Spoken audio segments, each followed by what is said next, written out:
Hi, Estes. Welcome to the Esthetician Edit podcast, proudly sponsored by Eleni and Spa Magazine and the International Congress of Aesthetics and Spa. I'm Samantha, your editor and licensed esthetician. And I'm Anastasia, marketing expert and business strategist. Every week, we're bringing you advice on skincare, business, and marketing. This is your voice, your vision, your edit.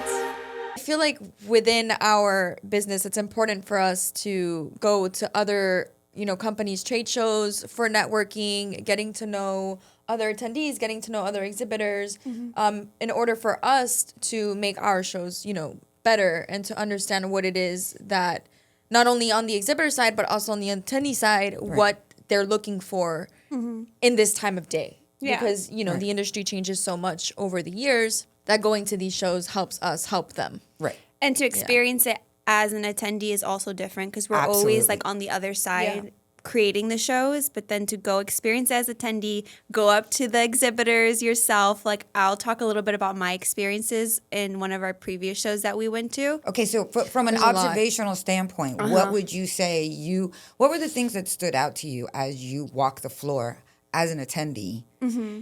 And as an esthetician, because you're an esthetician. Okay, so and as an editor, podcaster. Yeah. So there's all different, you know what I mean? You can wear many hats as you explain your observations. Mm-hmm. Yeah. So one, I think, obviously I looked at the program before and I'm already like, ooh, this company's going to be there. This company's going to be there. So in my head, I already have in mind like who I'm going to go to. I will say like the booths that are the nicest, decorated the prettiest, and also have some sort of demo going on. Like I saw one booth had actual chairs with like mannequins where the estheticians could actually learn how to do face massage while she was teaching. That was super like clever to me. Sorella doing like facials, customized facials.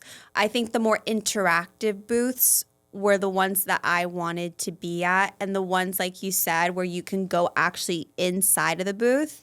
There was one booth, actually, I'm not going to say the name, that was so big and so nice, but I was like, can I go inside? Right. Because I want to, I feel like it would have been so much better if they could have had people going inside for it to be kind of like a little shop. When you walk into a boutique, like a small little boutique, and you're like, ooh, this is cool, and then you have someone come up to you and be like, oh, so just ask you about yourself. Right. I feel like, I don't know if it's because the show was like really busy, but I don't feel like I got that experience that I would have wanted to get, especially at the companies that I was really looking forward to going to. But yeah, I would say the best experience was the ones that had the demos that you can sign up for and get a facial yourself and experience the product for yourself. I would say the ones that I walked away from like, I don't know if I want to work with you guys, and you kind of left a bad taste in my mouth, were the ones that were more like literally saying, do you plan to buy today? Like as your first question, because we're not going to book you to try a facial if you're not planning on buying. And I was like, okay, well, I mean, no. It just left a bad taste in my mouth. So I was like, I don't know if I plan on buying. I don't think that should be your first question. Right?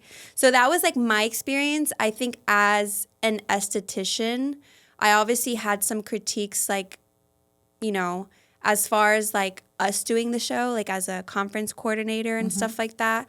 Like I felt a little bit overwhelmed with like the amount, not just the amount of booths, but how it was organized, like how the booths were organized.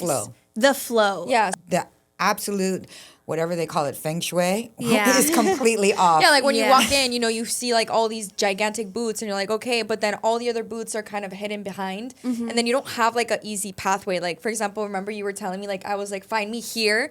And you couldn't find me. I literally gave up. Yeah, I was like, what do you mean, Sam? Like, I'm right here. And she's like, no, I can't find you. And I'm like, are you serious? Like, right by the entrance. On the other hand, our shows, I don't know if you want to go into more of like a detail of that, but, our aisles are like, what? Are they 10 by 10? No, 20 feet aisles. Okay, 20 feet aisles. Like, everything's in line. We have a very strict rule as to, like, cannot be more than 10 feet because we want to make sure that everyone has the same amount of, like, vision when you first enter the floor. Like, it's very organized, and it doesn't give you that feeling that you're saying that you walk in, you're like, you're Yeah. overwhelmed. You're like, where do I even start? Us, it's very simple because you walk in and you're like, okay, I can easily just kind of snake through the aisles. Right. And or we I have can like do- big aisles. Yeah. Like Yeah. you guys walk faster than me. And I got lost so many times where I'd be like, I see them, but like all these people are in front of me now because there's a lot of like this going on. Yeah. But I don't know if we should like adjust, like we should kind of approach this podcast as like giving tips for exhibitors. Well, there's pieces of it that I told you that I wanted to address. And one of the things, just talking on that part, is that a lot of times you'll go by a booth.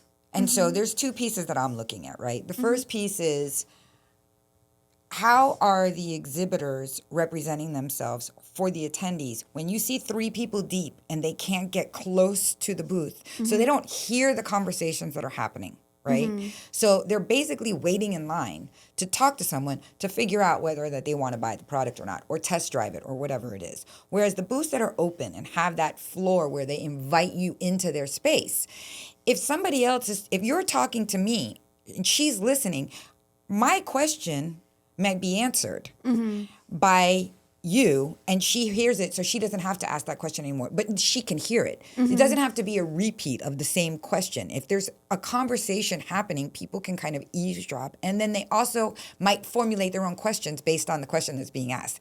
Because I do listen to some of the conversations that are happening with the estheticians and the brands, and some of them are very pointed. I have a client that has this. Can you recommend something for them? So that's very personal. That's very 100%. They're thinking of their client back home in Ohio or wherever, and they want to make sure that when they go back to their studio and they see that client, they're like, hey, I just was at a trade show. I spoke with the owner, or I spoke with the sales rep, and she told me this protocol will work fantastic on what we're dealing with here.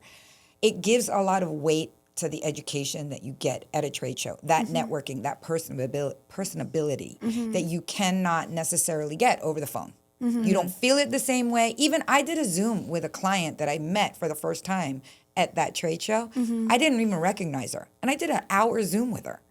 So for me to see her in person and be like, oh my God, hi, how are you? It was it's such a pleasant experience to have that conversation, whereas through a telephone or through a screen, it doesn't create that same connection, period, end of story.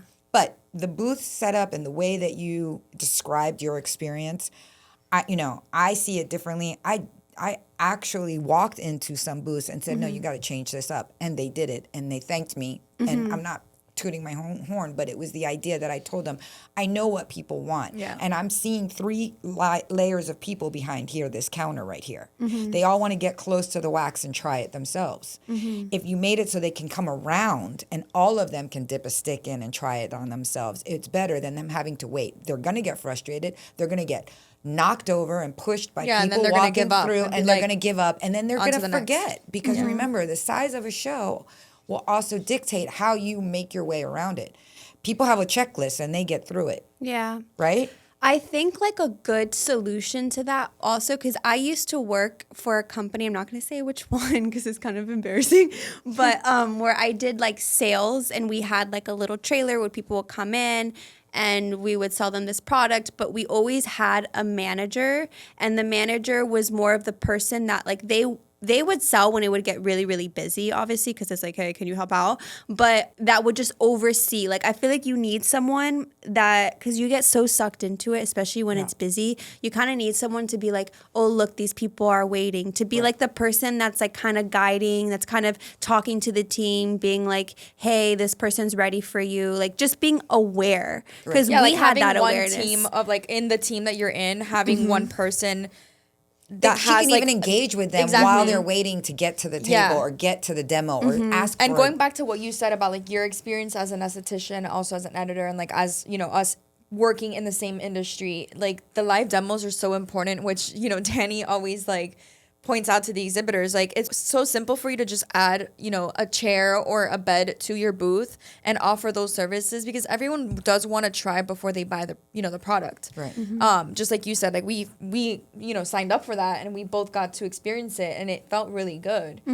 So imagine everyone who comes to the show wanting to do that, but there's only X amount of companies who are offering it. Why not, you know, why not have everyone offer it? Well, I mean, look, I make the reach outs. Yeah. I can't, you know. And there's some companies that don't have that opportunity. Also, yeah. But either way, testing the products, talking about the products, getting that information. I also will say, you do hear those conversations that I, you know, talk to our clients, our shared clients, as far as the exhibitors.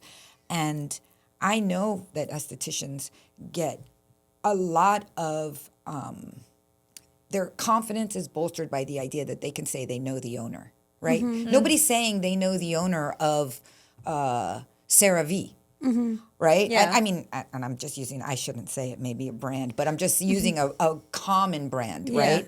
But lots of people can say they know the owner of Eminence. Lots of people can say they know the owner of Sorella or Circadia. I mean, he's a bigger than life Michael. presence, right? Yeah. But every company, and which leads into another thing, which is what I love about this industry. So 16 years in, I will tell you that it's a family-oriented business because a lot of the companies that we work with are family operated and owned. Yeah. Husbands and wives, mothers and daughters, parents who started a business. Now their kids who I met 15 years ago that were in junior high are now running the business. Yeah. Or they're the social media manager because they understand that side of it and their parents are, you know, like trugging along, but they Yeah. don't know what to do on social media or, you know, that piece. So we represent that also. We're a family-owned and operated business. We operate like a family-owned and operated business. And then the other side of that is that many of the estheticians that you see are family-owned and operated. Yeah. It's a mother who's an esthetician and her daughter does lashes. Vision on the floor as there's a connection there that you do not get in every other business. You just don't. There's Yeah. a lot of family-oriented businesses, but it's not electronics. It's not cars. It's not, right? You're not going to a car dealership and everybody there is like, hi, I'm the son. Yeah. I mean, even when you, I mean, this is kind of going back to before, but even when you go and you buy a car, you want to like go inside the car. Yeah. You want to You wanna have the test drive it. experience Exactly. with it. You also want a car dealer that is like, you know, is not like super salesy and just trying to like, you know, that actually cares about you and wants to give you a good deal. Right. I think that if companies would approach this like the same way that estheticians do, like when an esthetician has a client that comes in, how are they going to sell your product? They're going to use your product on the clients. They're going to talk about the products as they're using it. So I feel like they should be approaching that in the same way when doing the live demos. Like these estheticians need to experience the products for themselves if they're going to be the ones selling my product. Because this is like a long-term partnership where they're going to be like the ones getting your product out there. Right. But Right? just not to interrupt. An esthetician invests in a company that supports her success. In return, she communicates that by selling the products because she believes in them. The way that that company has forged a partnership with them, she now transmits that to the client who becomes a lifelong fan, right? Yeah. If you clear someone's acne, if you make them look good and feel good, you've jumped a hurdle, right, in a business specter that nobody else can do. You know, they always say, oh, it's just business. It's not personal. There's no more personal business in the world than aesthetics. Yeah. I mean, they got their hands all up in your face. Yeah. You know what I mean? They're waxing your vajayjay. I mean, that's personal. Yeah. Right? And the companies that transmit that same thing, again, going back to the family-oriented, you know the brothers. Yeah. Right? You know the grandfather started a company, worked with his daughters, and now his grandson is running it. You know that when you're talking to someone, you're absolutely getting that, I'm invested in your success. And that's who they that's who they partner with. That's who they create the relationships that last for a long time because it's an investment. And that only happens on a trade show floor. Only happens on a trade show floor. Or in person with a rep that goes and visits. Yeah. But on a trade show floor, it's the beginning. It's the debut. And speaking just a little bit more, if you can go into a little bit more detail, because I know that you're really good at like explaining this, is when we, suggest to the estheticians or anyone who's in this industry who to come to these trade shows, what would you say like differentiates us from all these other trade shows that are available to them? I think if you wanted to do an analogy where if everybody would say you're going to a skincare and spa show and there's 70 companies that have skincare, what differentiates each one of those? Right? Yeah. What differentiates one skincare company from another skincare company? Well, it's, varied and personal. It probably relates back to how they make you feel, whether or not those ingredients, those protocols fit within the spectrum or the demographic of your particular clients. If you're focused on acne, you know who you're going to see, Yeah. right? But if you have a mix of clients, if you have some little bit older ladies and you have some young teenagers and everything in between, just women, that would like to maintain their youthfulness, and by doing that early on, whatever, how do you separate those out, right? So that's one thing. But what I say, the analogy for us is that at our trade show, you have the ability to connect with people in a much more relaxed atmosphere where it's not about the sales pitch, it's about the education. It's about building networking, building the relationship and networking. I think that we create that, or we attempt to create that with our clients, with our exhibitors. We're invested in their success. Yeah. Right? And Yeah, once you sign up with us, like Right. you get it all. right, but also We're always remember, gonna be there we're for you. regional, right? Yeah. So we're regional trade shows. We do have international clients. We have people that come from outside of the region, right? They don't necessarily have to be in the Northeast to go to Philly. They don't necessarily have to be in the Midwest to go to Dallas. We had people one year that came from Alaska to Dallas. We've had people come from Russia. Even Asia, like To- China, we've had We've had people from like, all over the world. It's not. Africa, we had too. Yeah, that's true. But the idea is that it's a regional show. So imagine if you have a trade show that's in somebody's area or within reach. If they have, let's say they don't have the resources financially to be able to go and travel, take a plane, get a hotel, stay 2 days to get what they need out of a trade show, right? That make the connections, make the purchases, get the show specials, try, do the demos, etc. Then you bring it to them, right? So a regional show makes it easy. Maybe it's a 2-hour drive, but they're willing to make that 2-hour drive. Maybe they don't have someone to take care of their kid. Our industry is a great industry that supports single moms. Yeah. And single moms don't always have someone locally that they can say, hey, I got to go for 2 days. Can you take my kid? Right? They just don't. They don't have that luxury. So for them to be able to drop their kid off at school and come to a trade show, get a day's worth of education, get hours worth of connections and test driving and learning who and what each company is so valuable, and we're bringing it to them versus Yeah. them having to come to us. Yeah.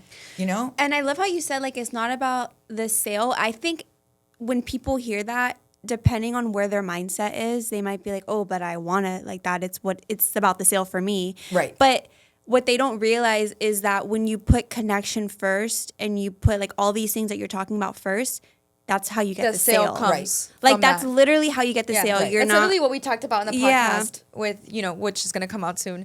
With But who? that's with Cheek MD. Oh, yeah. That's literally what we're talking about. Like how, like, well, You mean chic? Chic, sorry. Chic MD. Chic MD. We were talking about like how Chick to MD. like how to make sales like as an esthetician when your client is laying on the treatment, the bed.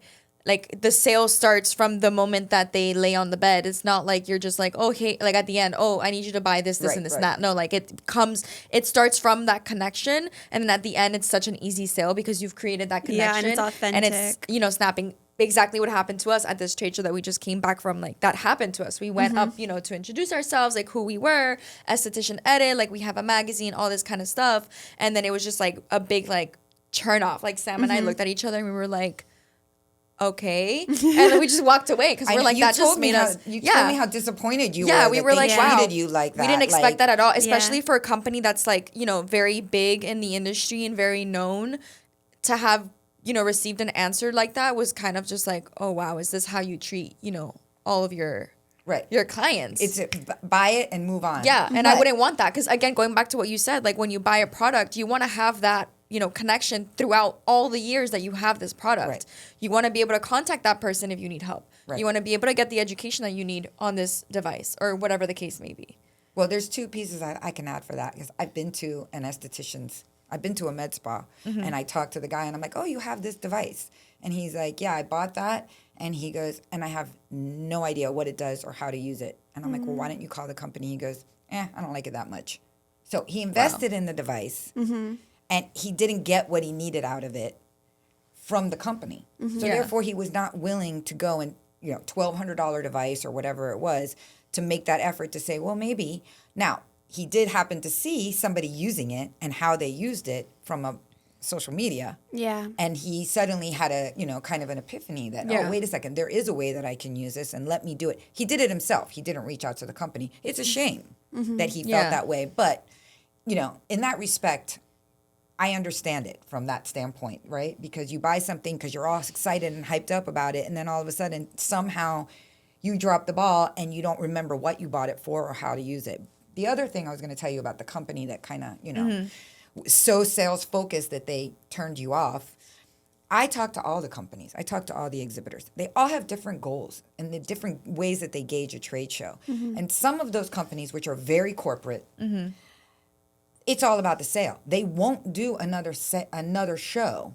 Yeah, unless they make their unless they sales. meet their number. Yeah. And those sales reps get paid off commissions. Yeah. So for them, there's a very directed reasoning why they do what they do and why they say what they say. Unfortunately, I don't think that plays out well, like as you experienced, because they had no idea who you were and what you were asking. Maybe you were ready to buy a machine. But the way they treated you, by asking you that right off the bat, it suddenly made you feel like a number. I was just like, no, Yeah. like, I don't know. Maybe Yeah. it's kind of like what we talked about on that podcast about assuming the Right. sale. Like you're already assuming off the back. Right. But that question is just such a like, you didn't even warm me up. Like, you know what I'm saying? Like, at least warm me up, and then it's like okay, asking fine, on I a get first it. date, like, are you going to sleep with me? Yeah. It's like, it's the same what? thing. It's literally the same exact analogy. I bought you dinner. Let's Let's do do this. it. Like, They didn't even buy me dinner yet. That's a good one. I like that. I was going to say, because you kind of asked her about like what makes us different. I kind of wanted to go into that a little bit more, like our customer service as a smaller team, like Right. what that We're looks. 5 people.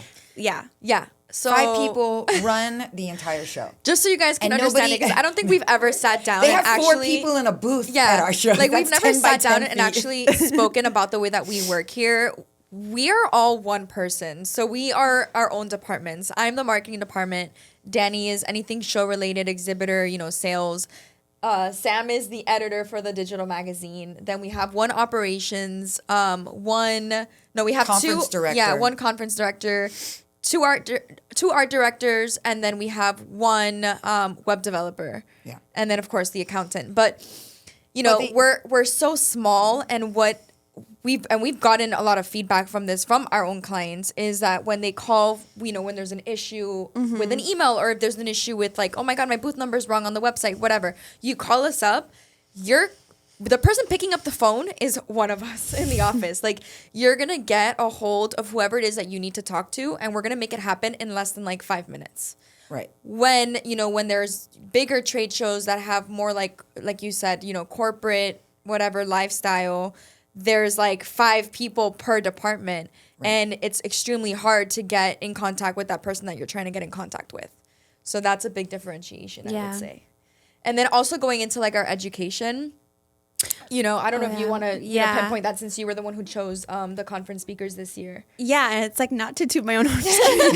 Well, like even so, like Esthetician Edit was first created as a way for us to connect with estheticians. So we would actually go, and we still do it. Yeah, when was this? When did esthetician become a thing? Like 2015. Like in 2015. Yeah. So we used to have it as a blog, and it was online and in the magazine, and it was us going to get treatments done and actually talking to the estheticians.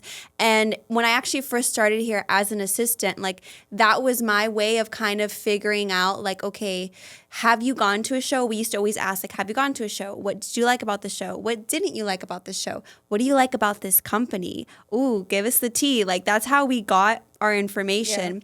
And so like I think that us being close, like we're not only close to the exhibitors, but us being close to the attendees basically is what I think makes us put on a good show as far as like curating the education and curating like what's on the floor. Like we want to have something for every single attendee, every type of esthetician. At And the end there's of a the lot day, of things we don't have on the floor. yeah. And At the we end of will the never day, have on the floor because they do not have the integrity of our industry at heart. exactly. That's true. But I was gonna say, like, at the end of the day, our trade shows, like ICS trade shows, are all about you, right? We're gonna curate the trade show based on you and based off of like what's going on in the industry in that year. Like we do a lot of research, each of us, on the departments that we're in to make it, at the end of the day, again, revolve all around you. So like choosing, the right speakers, the right conference speakers to come, making sure that we're accepting certain, companies to come to exhibit to our shows, because that's another thing that I'll let you talk on later. But like, we don't just accept anybody. You know what I mean? We go through this process where Danny, will go and do her thing, and then it's either you're accepted or you're not accepted. We're not just gonna, hey, I have a skincare company, I want to exhibit. Right. We don't. Like, no, you see, going back to like the sales, that's kind of like what we do too. Like, yeah, we want your money, but in the same time, it's like, no, we don't want your money. Like, we want what's best for you and what's best for the clients that come to our shows. Because at the end of the day, we don't want you to come and exhibit if the clientele that you want or whatever has nothing to do with our industry, or it's not gonna help you. You're not gonna make the sales that you want to make. Right. So there's a lot that goes into it. Yeah, like I feel like you genuinely care about the exhibitors. Yeah. We genuinely care about like the estheticians. And also to the educators. Like I'm always like trying to pick educators too that like to lift them up, because a lot of these educators have been an esthetician for so long, and like this is like their next step. Like this is so important to them. So even like picking the educators for me is always fun. Yeah, and it's super, it's really nice because every year we do make sure that we change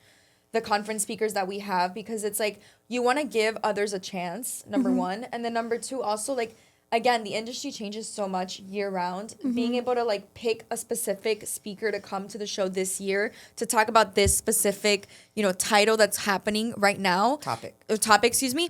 Like for example, holistic, right? Like we were saying that holistic is something that's huge nowadays. So like finding a speaker who's holistic based, or, for example, business classes. Like a lot of people unfortunately don't understand the way a business runs. They don't get the whole finance part of it, all that stuff. So long story short, you do a really good job in deep diving and trying to find those speakers. And this year's lineup is actually like insane. So don't miss out on that. Just one reminder, we don't have any conferences this year in Dallas. We're only going to have workshops, which those are sponsored by the exhibitors.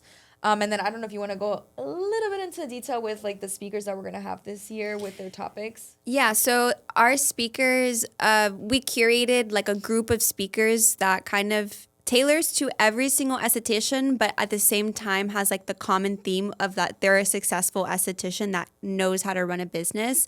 So we have like how to obtain 6 figures your first year, how to sell more and stress less, how to move beyond the treatment room, which I think a lot of us, sometimes we keep ourselves in a box, like I just need to be doing this one thing that I learned. But like we have one speaker that does like social media, he does education, he does like face massage classes, but he's also an esthetician and a makeup artist. So he's going to teach you like how to just expand beyond the treatment room and be an entrepreneur essentially, and just brand yourself. And then we do have some focused on the skin. And so, yeah, we have one that's about how to treat multicultural skin, which is, I think, a topic that's super important. And then one on gut-skin connection. Yeah, so you see a little bit of a mix of everything for you. Yeah. One thing that I have to say about our trade shows, any trade shows that I've ever been to, whether our industry or unrelated to our industry, because I do sometimes check out other trade shows just to see how they do their floor plan, how their exhibitor, is worked out. And from jewelry to Comic-Con.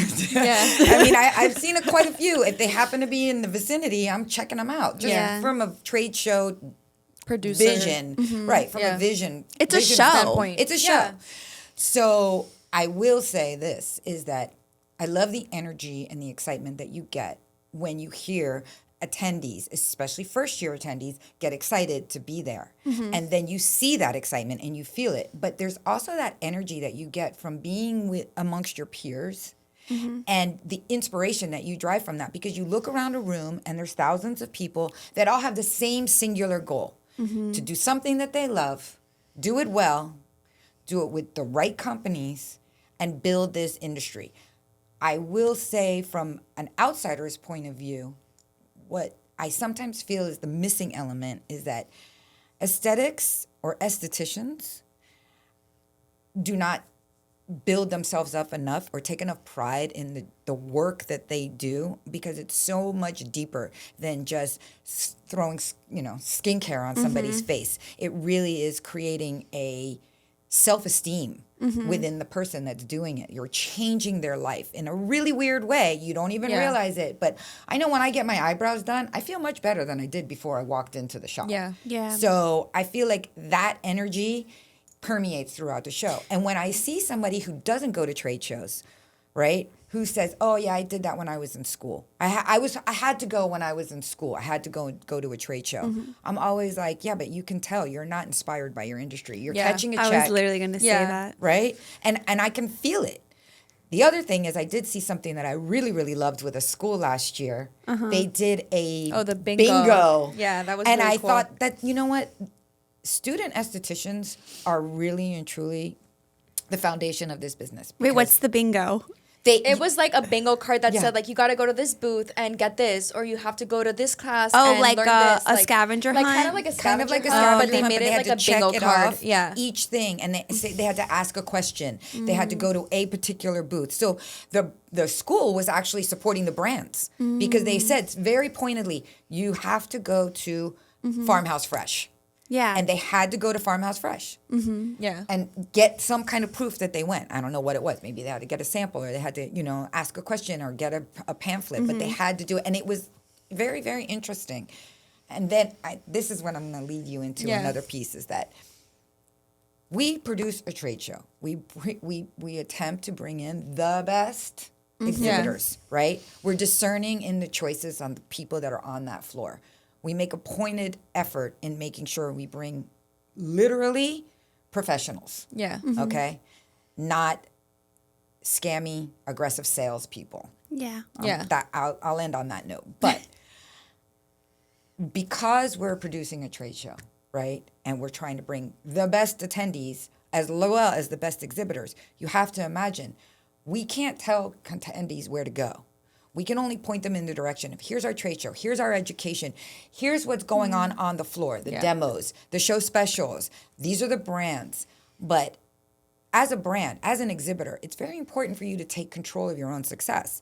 And you can ensure the success of your trade show if you break it down into small pieces, right? That small pieces, I'm here, I want my goal to be $5,000. That's $50 from 100 people. There's thousands of people on the trade show floor. Yeah. $50 from 100 people is a very small goal.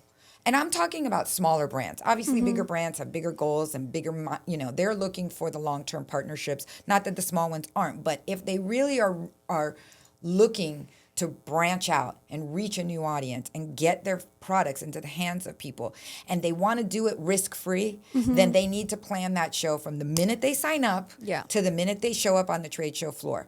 Their education, they need to make sure that workshop is going to have 50 to 75 people coming in before they ever step foot into the trade show, attendee-wise. And here's the reason why. There's a lot of competition, and it's not necessarily dollars. It's also eyes. Yeah. Right? And if people are interested, that's 50% of the sale. Yeah. If they're interested in coming to your class, if they chose your class over somebody else's class, they're halfway there. Now you have to give them the reason why they want to partner with you, what it is that sets you apart, and what it is you will do with them to support their success. Yeah. That's what happens inside the classroom. Bringing them there before it starts is half the battle. Yeah, and how do you do that? Well, I don't know. From a marketing standpoint, I like don't what know. you do Well, know. 'Cause, I do know, Yeah, like but- we talk about, like Danny and I, we talk about it all the time. Like this is, specifically for exhibitors. Like when you sign up for the trade show, whichever trade show it is, from that moment, like Danny said, from that moment that you sign up to the day of the show, you on your side also need to, market yourself. Think about it. If you have an email list with, let's just say, I'm just going to throw out a number like, I don't know, 5,000 clients that you can send, or even 500, it doesn't matter, or even like 100, from so small to so big. But if you start sending those emails, like let's just say maybe you send one a week, or you send one a month, or whatever it is. Exactly. Sending an email. Exactly. Sending an email, posting on social media, not only on post, on story, LinkedIn, Facebook. There's so many, opportunities out there on how to promote yourself. But, we on our end as a trade show, of course, are going to market you. But think about it this way. We're marketing you, and we're also marketing the 100 plus other, exhibitors who signed up. And education. And education. And we're marketing the show. And every, it's kind of like a music festival. Yeah. And obviously everyone's going to come see the headliner and stuff. Yes. But like if you want them to come see the smaller bands, like you have to promote yourself. And you kind of have to like take note of what these bigger bands, these bigger brands are doing, and what what the ones that do really well and have like that cult following, they're telling everyone where we're gonna go, right? And they have the fans like lining up, like because those fans know where they're gonna go from like months prior, and they're like booking their flight. They're gonna be there. They're super fans. They're gonna show up for you. So like I think what you guys are saying is like, I don't understand why it's not being done. And wait, I just want to say something a little, like, I just to like get more into like detail with that. So it's like you have all the opportunities to promote yourself, whether it be through email, whether it be through social media, whether it be through advertising. A lot of places, we offer advertising. Other people offer advertising. There's so many. I'm not gonna say this outlets.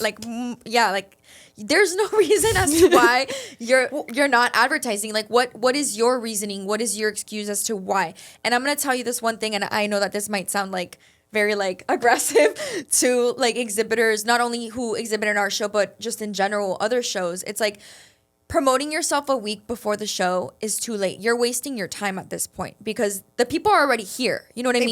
They've already bought the tickets, and they've already seen what's going to be there. You out of like the one out of like 150 or 200 plus that are there, you're like a little ant. And unless you've done something, they have no idea who you are, what you're doing, what you're going to be offering.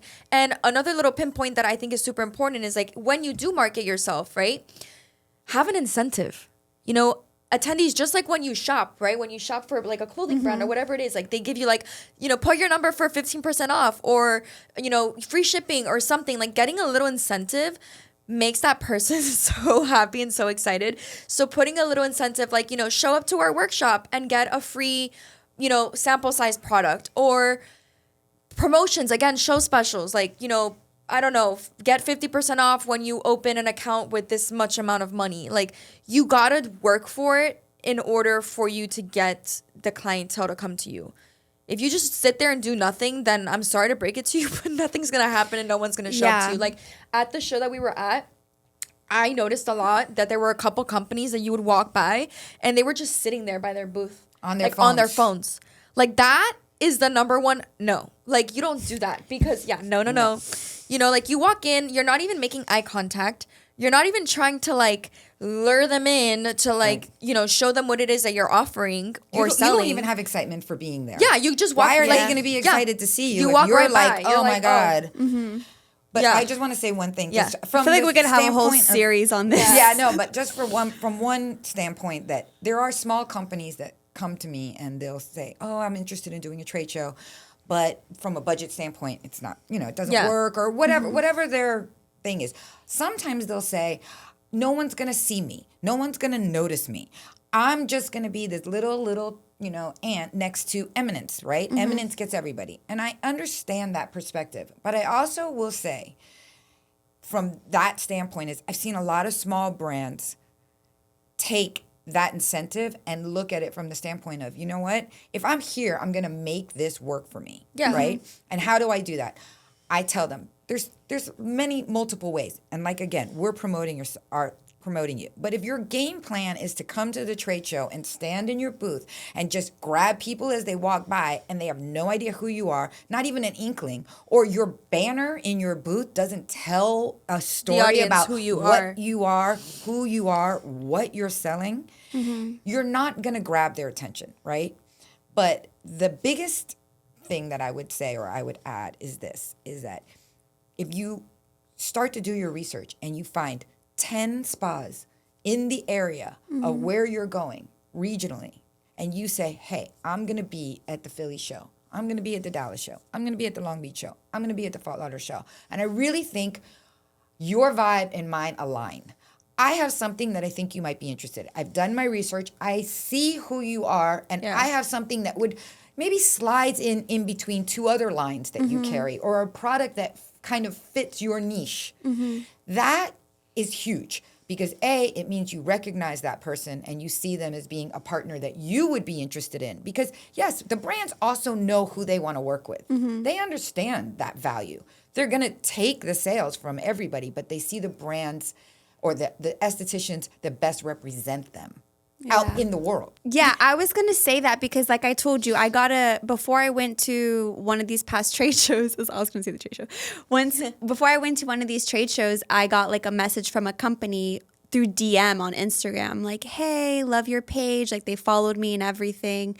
We're going to be at this trade show. Like, hope to see you there. Please stop by our booth. Right. Like that's doing your research, really seeing like, I mean, I don't even know how they figured out. I guess they saw like because the way that it works on social media, like you can type in like holistic esthetician Miami or holistic but I wasn't even esthetician- in Miami. I traveled to go to the show, so I don't know how they did that. But I would like look up like, okay, if you're going to Dallas, look up like spas in Dallas. But also don't just look up at spas. Look at like solo estheticians and stuff. Especially if you're a smaller company. Like I think you would be surprised how many estheticians want to stand out from other estheticians and have a brand that's unique and different. Like I'm that type of esthetician that is honestly, I don't really like to be mainstream. So I'm going to try and find a brand that's unique that my client has maybe never heard before. But oh my God, this is like the best brand ever. This is like the hidden gem,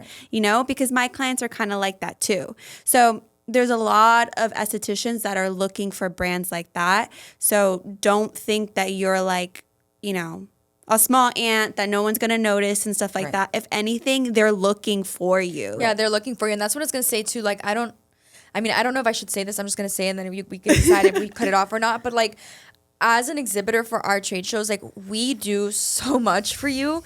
Like whether you advertise with us or not, just by signing up, we're going to do everything possible to advertise you organically, right? So we push out emails, right? We have like 3 to 5 emails that go out weekly.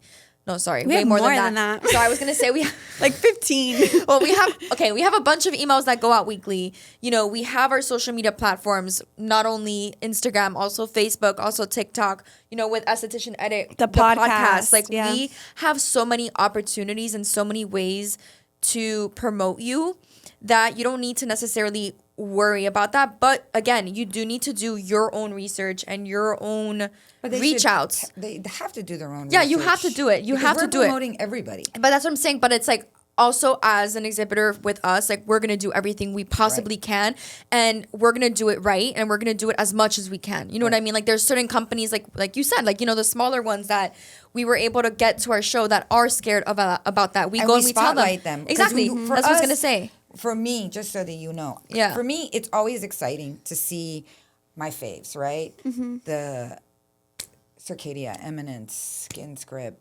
Farmhouse, Sorella, Sorella. Circadia. All the big and ones, you know what? Procel. And they have a cult following, and they absolutely bring 100% value to the show, right? Their presence, their education elevates the show in a way that you can't put a cost on, right? But those little companies, those rookies, they inspire me. They've decided that they have something fantastic that they want to introduce to the world, to aesthetics world, and they say, "Oh, this might be a good place." Because think about it.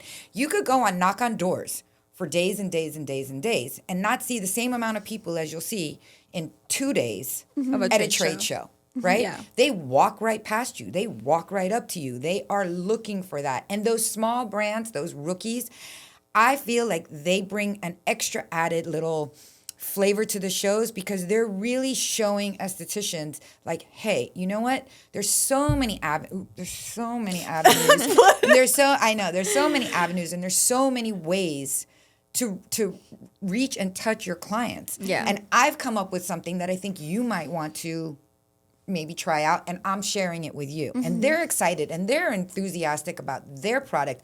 And that also is transmitted in the cabin. When you are selling something that you love, it shows. Yeah. Wait, what cabin? I mean, your I'm sorry. studio. The studio. I'm Like your sorry. spa. I'm sorry. I meant studio. I say cabin because they used to call it cabins. How many okay. cabins do you have? I have 3, Oh, 4. okay, okay, Yeah. okay. So studio. Like little rooms or Yeah. treatment rooms. And like what you said about estheticians looking for brands that stand out or make them stand out. Yeah. Sometimes it's a niche brand that fits within perfectly one of the larger brands because it's just one product that complements it. Yeah. That they don't necessarily see as being that, or it's something that they've created with a particular person in mind, like Civ, for example. yeah. Oh, Civ Civ has- is awesome. Right. So Civ has We a love great you, product. Civ has a great product. We definitely see the value in it, but it's one product. One Yeah, just one. singular product. And how many estheticians use it along with their big, huge lines or their little itty bitty lines, but they use it because they have someone for it. Because they're looking for something different. Right. They're looking Yeah, and to the to bring- formulation and the ingredient and the way that it,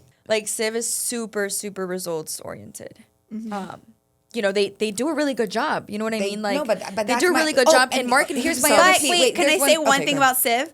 I think the reason why they honestly have done such a good job in such a short period of time is because they do what we were just talking about. Like they DM'd me months ago when as soon as I followed them, they DM'd me and they said they were going to be like at the Miami show and stuff. And they said, "Hey, do you want to hop on a call?" Like they warm people up, Right. Yeah. and they really care about the esthetician. Yeah. So you feel as an esthetician, especially like going to a big show, you feel safe because sometimes these estheticians go by themselves too. Right. And so you're like, who am I going to go up to? I'm going to go up to the brand that wants to talk to me. Right.